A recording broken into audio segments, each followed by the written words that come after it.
Hello and welcome to another episode of Pitch Perfect. I'm Ayisha Gulati and I've got a jam-packed studio today. I am joined by Jamie Spangher, Lucy Casey and fresh off the plane from Barcelona, Samantha Miller. Thanks so much for joining, guys. Well, we've got so much to look at today. It's been a weekend full of Champions League action, maybe not gone the way that a lot of us might have hoped, but lots to discuss nonetheless. Later on, we'll be looking at the WSL and how that's shaping up coming towards the end of the season. Okay, we're going to go for it. We're going to kick things off. There's no easy way to start. Not the results we wanted for our English teams in Europe. Let's start with Arsenal. Just because that was the first game on Saturday. It ended 2-1 to Lyon. What did you make of Arsenal's performance, Jamie? Yeah, I think Arsenal's performance was a bit of a mixed bag, to be honest. I think we had Lyon, who are this massive European giant in football, and we know their level, we know their ceiling, we know how good they are. The forwards that they have are of the highest plethora of talent, but it felt like Arsenal got quite shocked at that initially, and it felt like for the first 25 minutes they were really quite rattled, and as you would be. I think Jonas Eidevall made a point a couple years ago when the team played Barcelona and said you can prepare for a team like this, but you don't know what their quality is until you're actually in the game, and I think Arsenal kind of had that, and it was big of them to come out after half-time and really shift the momentum, and I think it was a much improved performance. You know, if you're going to take it to Lyon, there's positives to take, and I think Arsenal fans and players and Rene Sleggers alike, they'll be able to take positives from this game, but it was a game of two halves, and you know how clinical Lyon are when they're down. When it's an equaliser that Arsenal have gotten back, Lyon have just gone and said, we'll show you what we can do. Yeah, well, talking of Lyon, and Lucy, I know this might not be the team you want to be focusing your energy on, but what was it that impressed you so much about Lyon against Arsenal on Saturday? I think like Jamie said, the attacking players. I think you have Diani, who... There was moments in the game where it was just her and about 3 or 4 Arsenal players, and she just got through. Like, there was always that possibility that they were going to get through us, and I just didn't like that energy, obviously, as an Arsenal fan. But they were just really good attacking wise. They had a lot more momentum from the get go, and I think, like Jamie said, that's probably what we were lacking, because I thought going into this game, coming off the back of a 5-1 win against Leicester City, I was like, we're going to have so much positivity. I think it was a little bit complacent, actually, in the first 30 minutes, because we ended up thinking, we're going to win this, not knowing that Lyon is not the WSL. It's a completely different game. Yeah, and Sam, you were in Barcelona all weekend, but did you manage to catch the Arsenal game? I managed to catch some of it, and I think I'm going to echo what Lucy said. Diani, what a player. I think she's so quick. She's got so much speed to her game that the way she just bursts through defences, you always feel like Lyon are going to create something with her on the pitch. Having said that, Arsenal always show glimpses of brilliance, and I think they showed that at times. Caldente, what a player. I always feel with Caldente on the pitch, you feel like Arsenal can make something happen. And it's a very narrow scoreline, so I think that gives Arsenal a lot of hope going into the second leg. But for me, Lyon, they have so much Champions League experience. You can really see that. And they just look like a team full of confidence. And I think it's a tough team to face. I think sometimes people don't realise just how good Lyon are. I mean, they've got to so many finals for a reason, and I think they showed that. But still a second leg to go. Yeah, you said it there. I think the perspective, it really put it into perspective, I should say, seeing Sunday's result, which we will come on to a little bit later on. But I think Arsenal fans may be left a little bit deflated with a loss at the Emirates. But then, like you said, it's only a goal, right? Anything can happen in a second leg. 2022, we saw what happened, a huge comeback. So I'm sure Arsenal fans will be hoping for something similar. Well, following the match, I caught up with Beth Mead, who was talking about what she thinks Arsenal's hopes are of coming out with victory next week.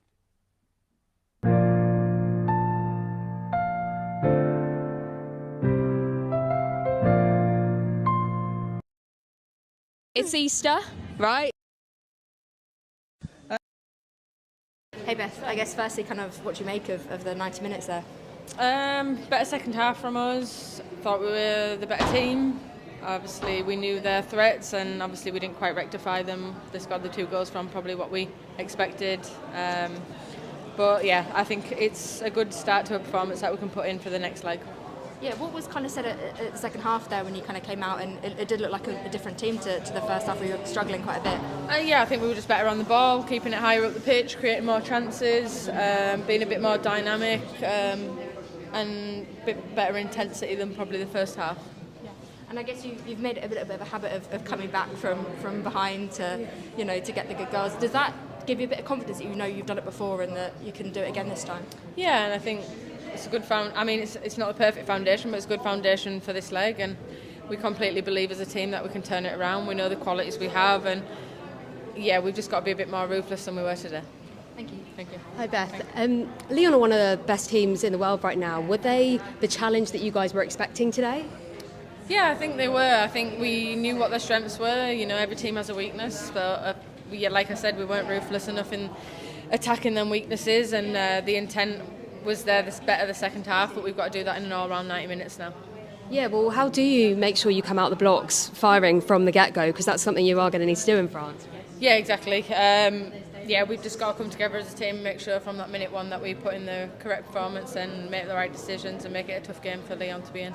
And how special is it, again, to see such a bouncing, lively Emirates? Yeah, it'll never get old. It's so nice, and we appreciate the support and everyone coming out and bringing that amazing energy for them. Obviously, sorry we didn't get the result that you would have liked to have seen today, but hopefully we can turn it around for the next leg. And talking of support, the travelling fans are going to be huge. I know there's a lot of them planning on coming out. What's your message to them? Yeah, they're always important, and we're looking forward to hearing and seeing them out there and hopefully helping us get it over the line. Thank you. Thanks. You dominated possession and created so many clear-cut chances. How frustrating was it out there, especially in that second half? Yeah, obviously it's always frustrating. You want to put them in the back of the net, myself included with my chances. But sometimes it doesn't go your way, and obviously we're lucky enough that, like I said earlier, we've got a second leg to be able to rectify that. And at the other end, Lyon were ruthless. How highly do you rate them? Yeah, they had 2 chances and scored 2 chances, so that's ultimately the difference in the game, and that's what we've got to do. What's going to change? Score goals.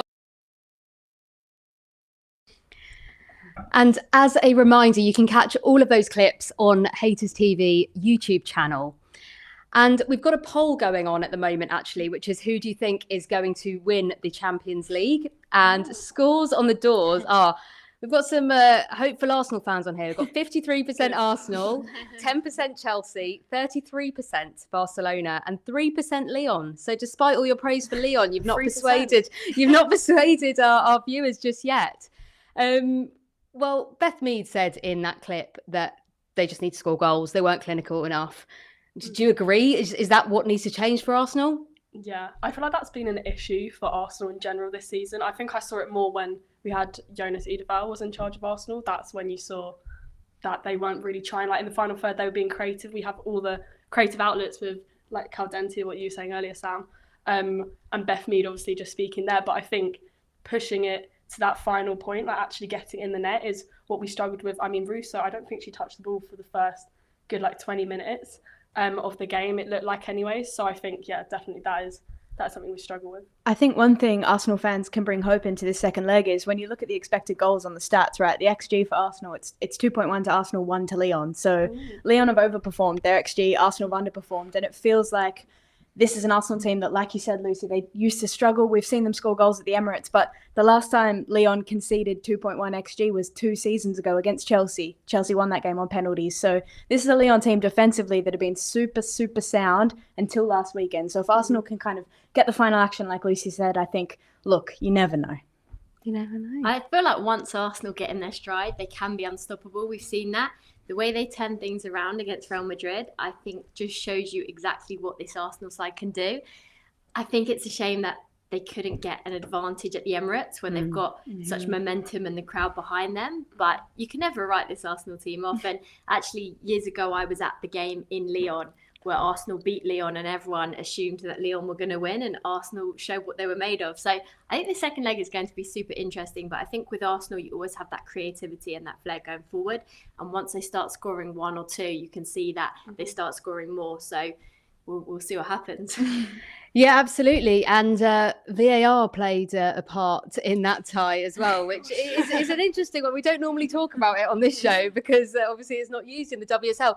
What do you guys make of it being used in the Champions League? Obviously, it ended up ruling Lyon's goal onside when it was initially called offside, which seemed Fair enough. And then the penalty, which Mariona Caldente then went and scored for Arsenal. Who's got a take on that? I think both are fair calls. I think the penalty's a fair call because the fist goes into the side of the head and the offside's an offside. So it would be injustice if Lyon didn't get that goal. But no one appealed for that penalty. Leah Williamson's been punched in the head, didn't appeal for that penalty. She's laughing it off. Same thing we saw in the Barcelona-Chelsea game. No one appeals for that handball on Nat Bjorn. It feels like they are intervening at a time they don't need to. And that, I can see the frustration. I can see why fans are upset by that because it's football being intervened. Leah Williamson's the one that cops the contact and she doesn't complain. So I think there's pros and cons. It always has been. We've always said that. I feel like there's not much consistency. I feel like that's an issue with VAR when you look at the Premier League in itself anyway, is that for some things it's cool, for something it's not. And it just depends. And that's why I think a lot of Arsenal fans, and then I guess a lot of Chelsea fans as well, were seeing a bias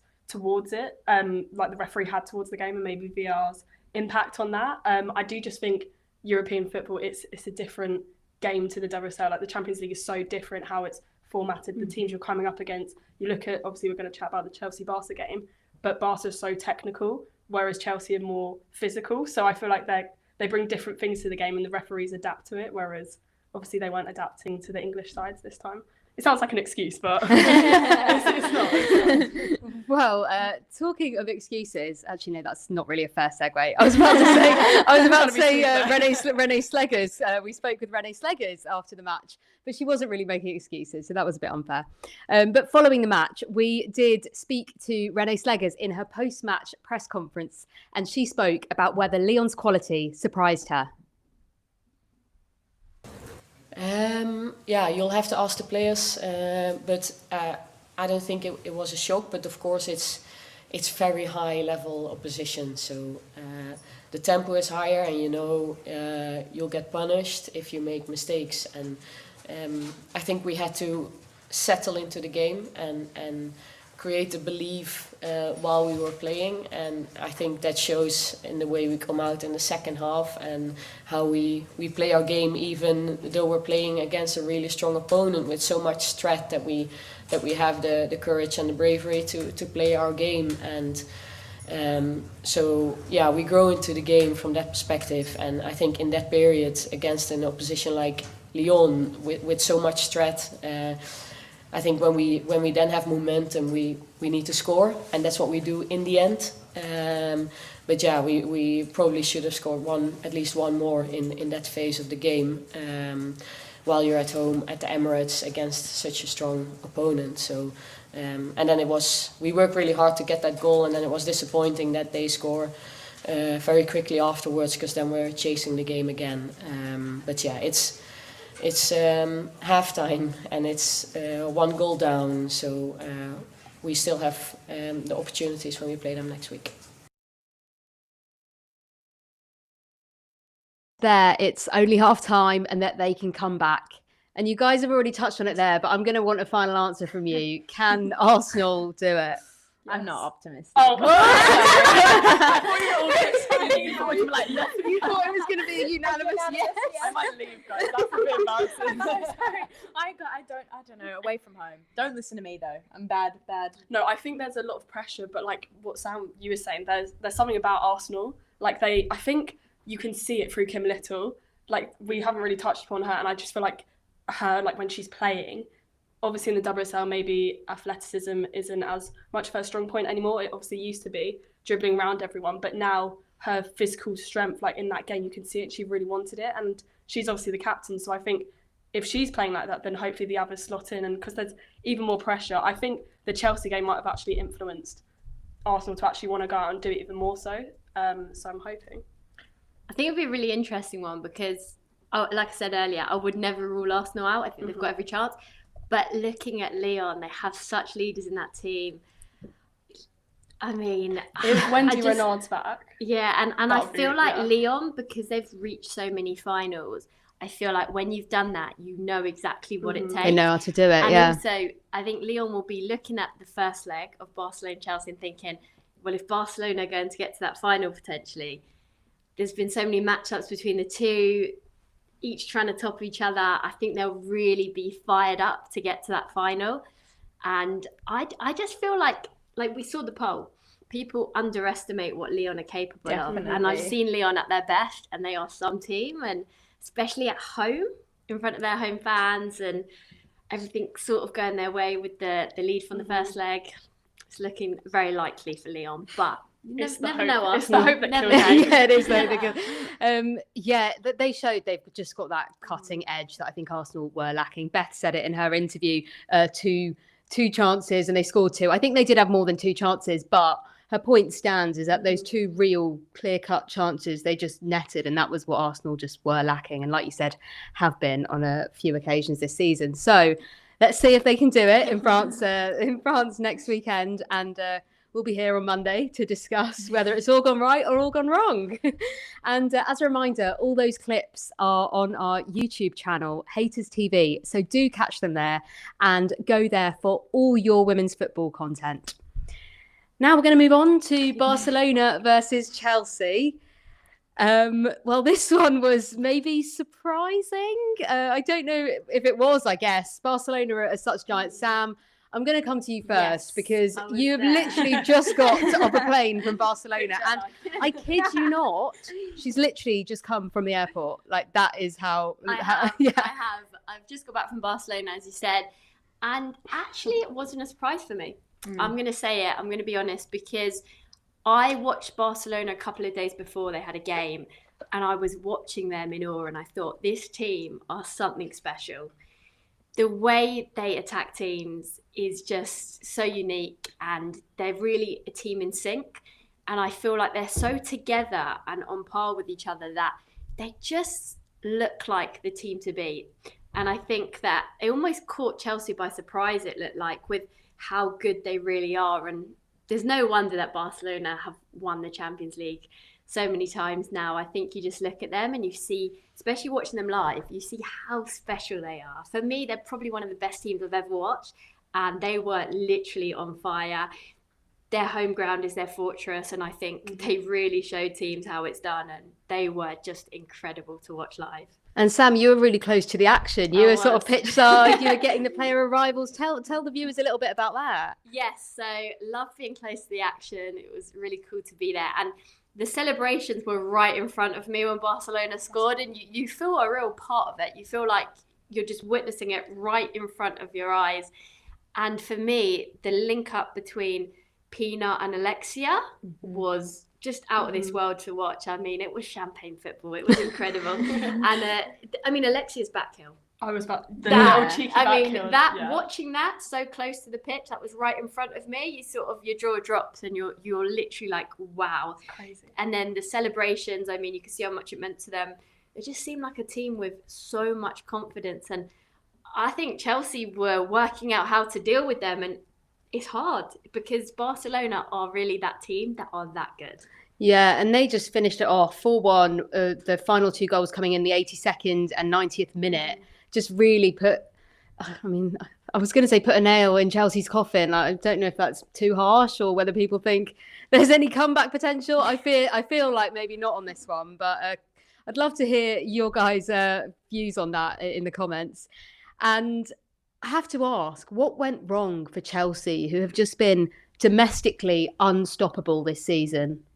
Yeah, I think for Chelsea, they have been dominating English football right now, and deservedly so. I think Sonia's outclassed everyone in the WSL, and we've seen what their squad list can do. But it did feel like it was time for them to be knocked down. It felt like it's been a long time coming in terms of their results in the WSL and even in the cups. Like, they've won a lot of games by 1-goal margins. We've got teams like Liverpool, Crystal Palace, Everton, 2 1-0 victories over Aston Villa, and then you've got a draw to West Ham, a draw to Brighton. So it felt like it was coming. And champions win by small margins. You don't have to be blowing teams out of the water. But for a team like Barcelona, they're going to punish that. They're going to punish it a lot. And can I just say, like, Chelsea without Lauren James, I know it's one player, and I think a lot of Chelsea fans got undeserved hate for being upset about that. I think Chelsea fans were really upset about Lauren James not playing. A lot of fans were saying, oh, but look at your squad. But she's not like anyone in that squad. Yeah. She's not like anyone in England. She's not like anyone in global football. And when you want to break down a team like Barcelona, who are very aggressive in the press, they play possession football, she's the only player that's going to be able to break that down because she likes the ball at her feet. Chelsea are very physical, as you mentioned earlier. And when all those players are so similar, you've got that one outlier. It's a massive loss, and I felt for them. But I think it was a loss it was a long time coming. Yeah, you took my next question because I was going to say how much did they miss Lauren James, and I think it was really clear to see. But it was more than that. I felt like they were caught out defensively where they haven't been this season. They touched on it. I think Farrah Williams said in some post-match that the change when they brought Naomi Girma on for Bjorn at that really pivotal moment of the corner, and they literally conceded from that corner, and she just felt that was tactically so off. And it just felt like something just wasn't multiple things weren't going right for them. Yeah, I just feel like the decision making was a bit off, maybe, which is kind of crazy when you look at Sonia Bompastor and what she's done in the WSL this season. Like, she's literally been dominating it because of her decision making and when to play players, and even with injuries that hasn't affected her. But then obviously you go to the Champions League and it's completely different because you're playing against teams like Barca. So I think even the decision making with Arsenal as well at moments, both Chelsea and Arsenal were playing out the back, and you can't be playing out the back when you're against a team very high pressing like Barca, who want to get that ball, and when they get it they're so tactical and technical that they will go around you. I think there was a moment where Millie Bright had the ball. Yeah, there was a few. I wanted to be nice to her. There were a couple of times where she had the ball, and I think in the WSL against any team apart from maybe Arsenal City or Arsenal United, that probably would have worked, her playing out the back and just dribbling, but you can't be doing it on that sort of stage. So I think it's about adapting, and sort of what you were saying earlier, I don't know if it's too late to adapt to. I mean, it is going to be a home game, the second leg obviously, which is the way round you want it, but I don't know if that's going to be enough. I felt really bad for Sandy Baltimore as well, because her equaliser was her first goal was amazing, but she looked like a forward playing left back in this game, and especially for Claudia Pina's first goal, she gets caught out, she doesn't make the interception, and then she crosses the ball in, and there it goes to Pina, who taps it in. It felt like a fullback wasn't playing as a fullback, so I felt for her because it's not her position. You can do that in the WSL, but tactically it's hard to make those adjustments against, like you said, a team that's so aggressive in the press. She's been such a good signing. Yeah, unbelievable. I felt for her because she was so good attacking wise. Yeah, she came up last week when we were talking about signings of the season. We discussed Sandy Baltimore in a bit of detail. And you mentioned Lauren James earlier. I'm just going to come back to that because I think I was in a press box with you and you said that Lauren James is the best player in the WSL. I want to know if you guys agree or disagree, and if not, I'll tell you who's a real standout performer for me in the WSL, Ritten Kaneryd. I find that she just always grows with confidence, and I think the way she takes players on 1v1, she creates a lot from the wide positions, and I think sometimes she goes a bit under the radar. We often talk about players like Lauren James, and fair enough, great talent, but for me, Kaneryd, I think she also has the impact to be able to change a game. But I do think Chelsea really miss a player like Lauren James. I mean, we saw against Manchester City in the cup, that what she can do there.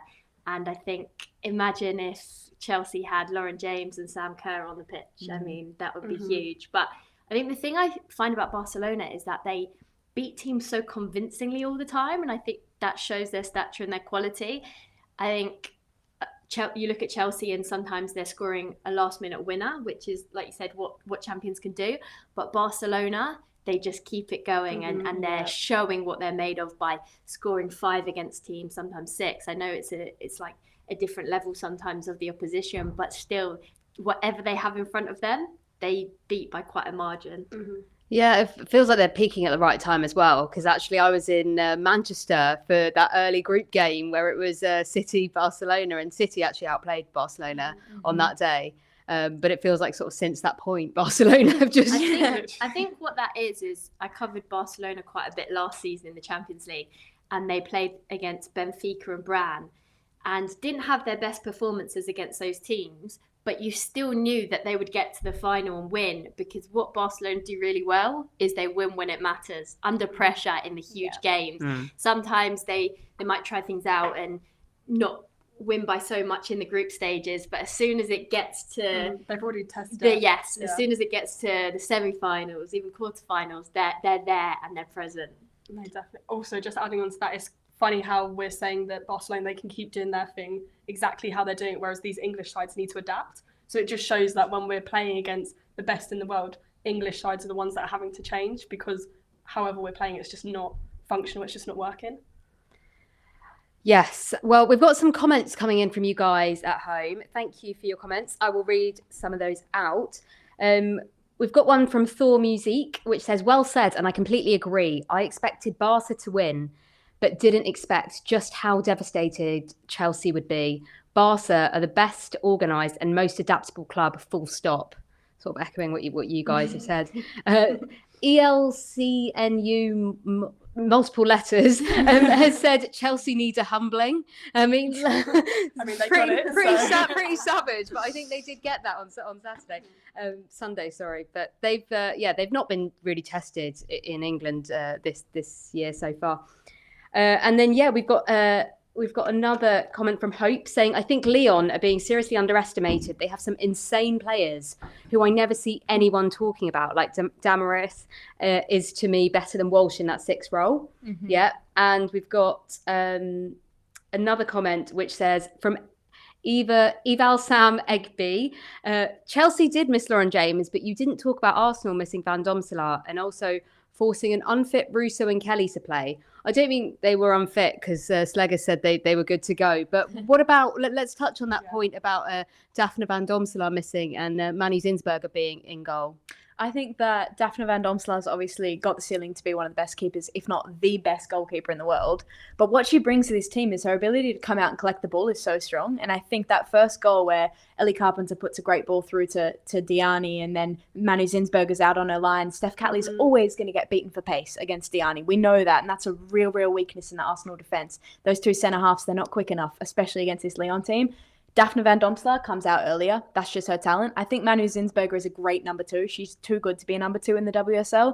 But Daphne brings a different ceiling to this Arsenal team. It's about comfort. And I just think without her, it's hard. And they're going to want her back for the second leg. They're probably not going to get her back for the second leg. But this team knows Zinsberger. They know how to play with Zinsberger. So it's not the worst situation in the world. I don't think it's as bad as Arsenal fans make it out to be. I think it's also the player she's got in front of her. Mm-hmm. Because obviously with the centre-back, it's Catley. And I feel like Catley, you can tell that she's meant to be on the wing. She's not meant to be at the centre-back. And for goals, obviously the blame comes from the top of the pitch all the way down.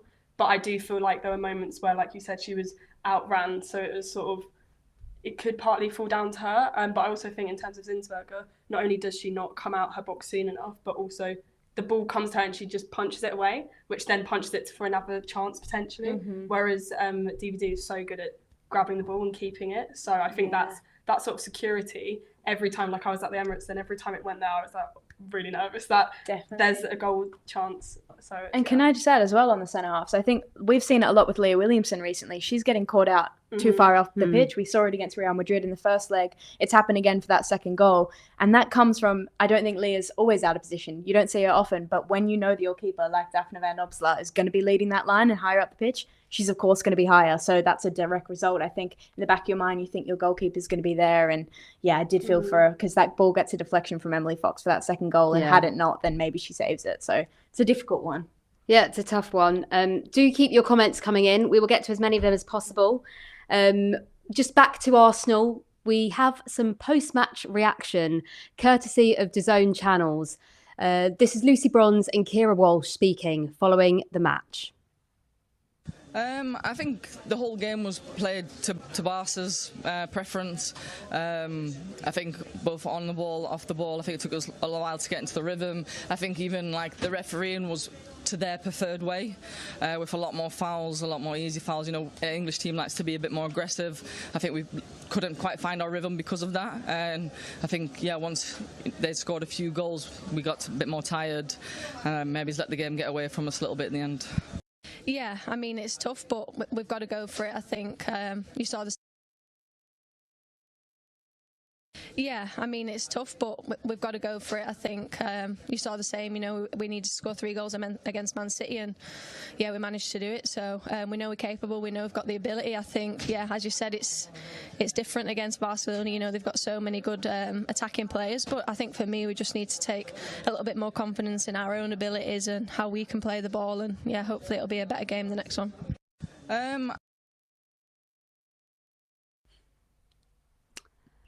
So Kira Walsh there hoping that they come back.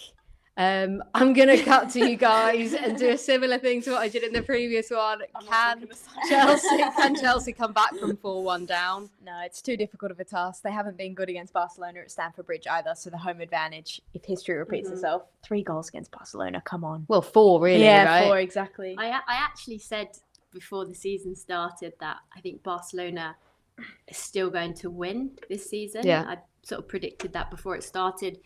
Just seeing how strong they are. And I think Lucy Bronze and Kira Walsh will be devastated because they know how good Barcelona are, having played for them. And they probably want to do everything they could to try and beat them. Now they've moved to Chelsea. But I just think it's too difficult. I mean, it's never over till it's over. So there's always a chance. But I think if it would have maybe been 2-1 and more of a narrow deficit, you would have thought, you know what? Still at home, fans can get behind them. Maybe there's a chance, but I just think they've put themselves in such a difficult position, and I cannot see Barcelona with the team they are letting a 4-1 lead slip. I personally can't see it. I think Barcelona are just phenomenal, and I can't speak highly enough of them. And I just can't see anyone beating them, if I'm being completely honest. They're just the team. Well, not even Lyon, if they make No, it. I can't see anyone beating Barcelona. You're the ultimate fangirl, Barca fangirl, Sam. And No bias whatsoever. I was going to say, I won't make you open your jacket to see what crest is underneath there. But You know what? Okay, I just think that having covered Barcelona for quite a few seasons now, I've seen what they're capable of. And I think there's a reason why they keep winning it as of late. There's, you know, I just think there's not a team at the moment that's challenging them enough. I just think that the firepower they have, but also I think what makes them the ultimate team is from their defence to up front. I mean, there's no weaknesses there. Yeah. The defence is solid. The midfield can outplay anyone, and then their forwards are scoring goals. And I think also Barcelona, when they add talent, they're adding the best. I mean, Payol, what a signing that was. I mean, they just keep bringing in the best players because they're attracting them by winning the Champions League and their style of play and how they play football. So, yeah, I mean, not biased, but there's, you know, the stats speak for themselves. I think they are the best team at the moment. yeah, and it's gone from last week us saying it's going to be an all-English final to like, okay, we're not going to have an English team in the final. Sorry, Lucy. You never know. It's just another 90 minutes.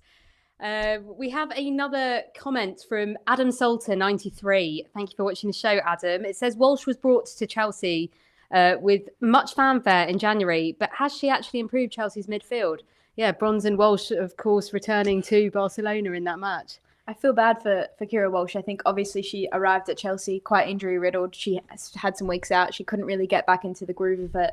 She was struggling in that Barcelona squad. Obviously, they knew she was leaving, so she wasn't going to be getting adequate game time. But Chelsea are a team, and especially under Emma Hayes, and I'm surprised it's carried on this way under Sonia Bonpastor, but they don't play with the midfield very often. They like to play the flanks, and they like to play that ball over the top. It's because they've got such quick wingers. So it's hard as a defensive midfielder. We know how much Kira Walsh likes to control the ball, especially for England. She likes to play with the ball at her feet and find those short and long passes. So when you're not really given the opportunity to do that, it's hard to insert yourself as a CDM. So I feel for her, but yeah, she was not great against Barcelona. She got played off the park. She definitely is very hidden. Yeah. I feel like that's, like, to summarise what you're saying, definitely, because you see she's so good covering multiple positions when she's playing for England. And we saw when she was playing at Barca, but maybe it's more down to the players around you. So maybe we see her as a really high quality player, which she definitely still is, but maybe Chelsea isn't the right club right now for her, which is kind of crazy because she's obviously only just recently joined. So maybe next season we'll turn it around. Yeah, well, scores on the doors for the poll of who will win the Women's Champions League. Do get your votes in. We've got about 15 minutes left, so please get your votes in before then. Arsenal are leading the charge. I think we've got a lot of Arsenal fans here watching. Is it you voting, Lucy? Yeah, is it just you working overtime on that poll? Sam, you need to start doing that with Barca. No one's listening to you. Well, Barca are in second, 30%. We could, of course, have an Arsenal-Barcelona final. Chelsea on 8% and Lyon on 9%. So, yeah, do get your votes in. Keep them coming. Yeah, it is. Surprising. Lyon surprisingly low, but I think we do have a lot of Arsenal fans voting to make them ahead of a team that scored 4 goals against Chelsea. I mean, think of that what you will.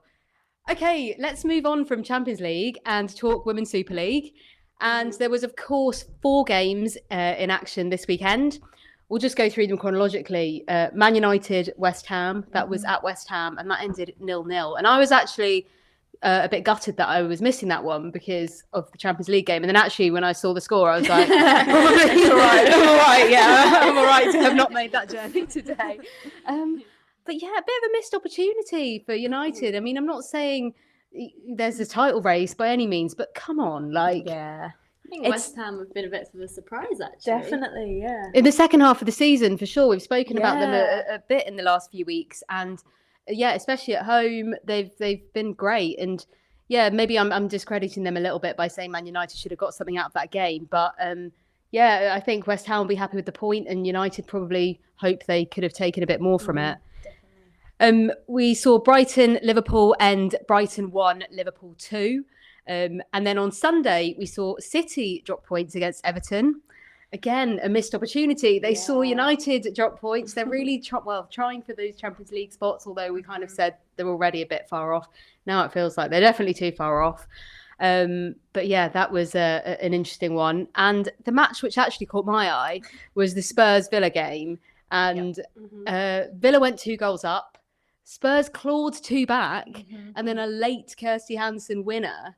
Absolute scenes for Villa, right? This game was crazy. It was a game of 2 halves because the opening 45 minutes, Villa absolutely dominated the play. And that 2-0 lead at halftime was so deserved. Second half, completely different Spurs side. And I think this is where Robert Villahan is getting it wrong this season. He does not have his game plan from minute 1, and he's kind of making adaptations and changes during the game. They score 2 really good goals. Ella Morris, I think she's been so fantastic for Spurs. She's been their best player in the last couple of months. Gets her first goal. Jess Naz gets one back. And then Kirsty Hansen against the run of play, and it was undeserved. I don't think Villa showed any signs in the second half. But for Tottenham right now, they need to sort it out in their attacking third, because last season we were all so excited and up in arms about this new Tottenham side, and Robert Villahan was bringing this attacking brand of football. It's died with Grace Clinton and Celine Bizet going to United. Like, they don't have the attacking outlet.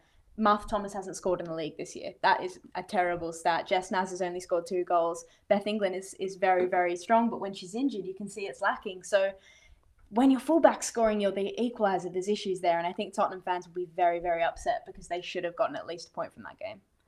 I think most of Spurs players are very isolated. Like Jess Naz, you see what she can do when she came off for England in the recent games.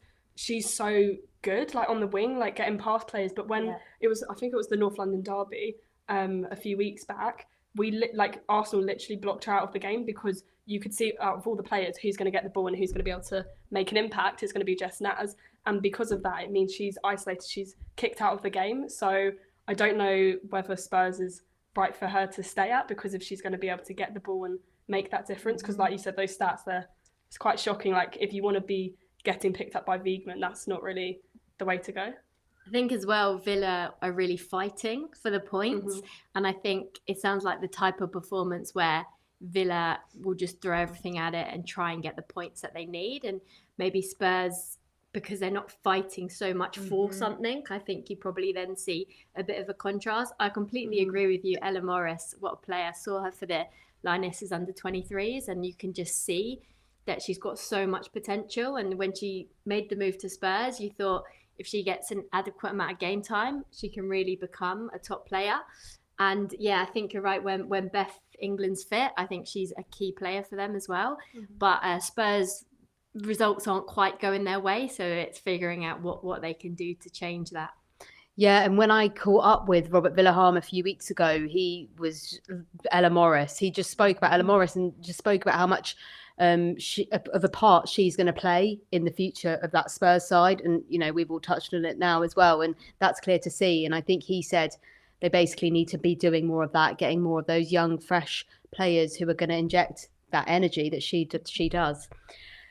We have some post-match reaction courtesy of Villa's page here now from Kirsty Hansen, who scored that late winner. You come off the bench today to score a 91st minute winner against Spurs. How good did that one feel? Yeah, obviously delighted. Again, I think the whole team did well. They were outstanding throughout the game, defensively and attacking, and obviously disappointing to lose those 2 goals. So yeah, I had a job to come on and score again, and I think before that, I just wanted to help the team finish the game the way they started it. So yeah, delighted to get the goal again. And it's such a great goal as well. Obviously, he kept hold of the ball and pushed off the two players before slotting it home. Do you think that's the sort of goal that sort of sums you up as a player? Yeah, I'm a physical player. I want to obviously drive at defenders, attack, or shoot. So yeah, luckily did that today, and I thought I'd messed it up at first, but luckily it went in the back of the net. So yeah. Yes, a brilliant performance from Villa, as we touched on, and Kirsty Hansen making an impact off the bench again. She's been great for Villa this season, and it feels like Villa have really found a bit of form at the right time. You mentioned there, Sam, about them fighting, and unfortunately now it looks like it's too much for Palace to do. They were obviously promoted last season and going straight back down. We'll take a look at the WSL table and how it looks. At the moment, we of course have Chelsea running away with it there at the top. A game in hand. They play bottom placed Palace.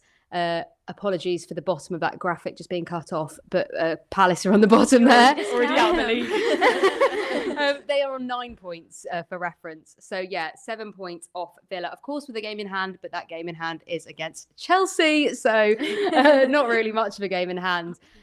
What do we think, guys, about, I think now the most interesting thing is probably the team. Let's talk about maybe teams that have surprised us this season, either good or bad.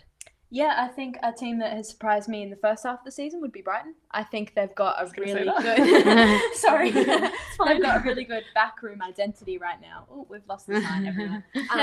In terms of they've got a young and up-and-coming manager in Dario Vidicic. He's obviously got a big identity of these young players. I saw it while watching Melbourne City in the A-League in Australia. It's about kind of training these younger players, bringing them through the ranks, and he's doing that at Brighton right now.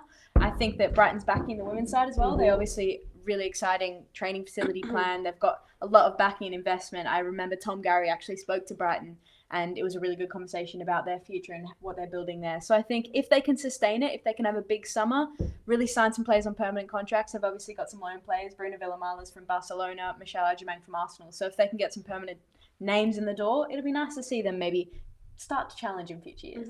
Yeah, I'm going to throw another team in there. We've got Adam Salter, 93, who has said West Ham could be the ones to watch next season. Took points of Man United and Chelsea in the last few games and pushed Arsenal close at Meadow Park. They're becoming a real team under Rhiannon Skinner. Another team that seemed to have just found form after that January window, something that Rhiannon Skinner touched on about how those January signings really made an impact. It's because they have a player called Shakira. Yeah. Yeah, you can't go wrong with having a player called Shakira. Have you got any surprising team? You said you were going to say Brighton. Is there anyone else who's surprised? I think Brighton originally, and then obviously more recently, maybe not. I feel like with the WSL, it's so separated into three. You've got the bottom, then the middle, which pretty much is the majority of the table, and then obviously you've got like Arsenal, Chelsea, City, United at the top. But what I actually found quite exciting this season, obviously now we've established pretty much Palace are down, but what I found exciting was that there was almost a relegation battle, which I don't think I've really seen. I think there is still an issue. We've seen that the teams that get promoted are going back down, and I actually have no idea what the solution could be for that, because it just seems to be a repeated cycle. So obviously something needs to happen, maybe two go up or one, like it's, yeah, I feel like that's, who knows what can happen with that. But it was actually just exciting that there was a bit of a chance that maybe Villa could have gone down. Going into this season, I thought West Ham would be down there as well. Yeah. And I think at January, I was like, oh, like Christmas time, thinking, okay, maybe this prediction might be right. But obviously, like you said, the transfer window, it's actually changed it, which is good, that it shows that they're making the right signings, and a team that maybe is forgotten about because they're not in the top four, which is what most people focus on in WSL. Yeah. I think Manchester United have been really impressive. I think when you look at everything they have going on off the pitch and the distractions, and I think they've really proved the point that they can compete with the best. And I think Celine Bizet and Grace Clinton, their partnership has been incredible for Manchester United. And I think what a signing to get Bizet in from Spurs, because she was such a big player for Spurs, and now they've brought her to United. And Turland, I think Turland proved what she could do at Brighton. She's such a natural goal scorer, and they've just got goals coming from everywhere at the moment. So I think United, in terms of their standings in the league, getting to the FA Cup final, I think we have to look at them and give them a lot of praise we've done this season. And Aston Villa, you'd think, would be a bit higher up the table with the calibre of players that they have. They've got some real experience. They've signed some quality players, so I think they'll be disappointed. And yes, I agree with you both. Brighton, very impressive.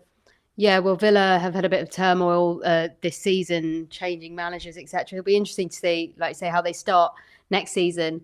And talking Manchester United, they sit in third at the moment, and mathematically, City can still get that third spot.